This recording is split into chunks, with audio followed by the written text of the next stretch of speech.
Good morning.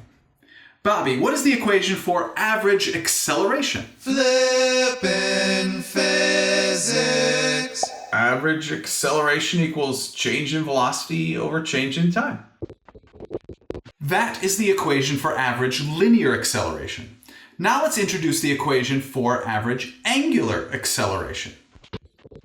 The symbol for angular acceleration is the lowercase Greek letter alpha, which looks a lot like a fish, which is why we often call angular acceleration or alpha fishy thing. Fishy thing. I like that. Really? Yes, fishy thing. Billy, what do you think the equation for average angular acceleration is? Okay, average linear acceleration equals the change in linear velocity over change in time. So average angular acceleration, or fishy thing, must equal the change in angular velocity over change in time.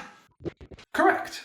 Bo, what do you think the units are for angular acceleration? Okay, change in angular velocity over change in time. If angular velocity is in radians per second, then angular acceleration would be in radians per second squared. And if angular velocity is in revolutions per minute, then angular acceleration would be in revolutions per minute squared. Okay, I do agree we could have units of revolutions per minute squared for angular acceleration. However, I have actually never seen them used before, so I'm not going to write them down. There are all sorts of objects which can have angular acceleration as the angular velocity of the object changes. A bike tire, a record player, a power drill, a circular saw, an optical disc, a ceiling fan. Again, these all have angular accelerations as the angular velocity of the object changes. Mr. P? Yes, Bo? What about the vector symbol over the angular acceleration?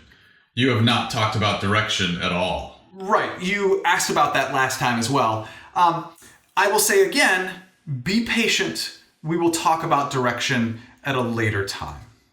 Thank you very much for learning with me today. I enjoyed learning with you.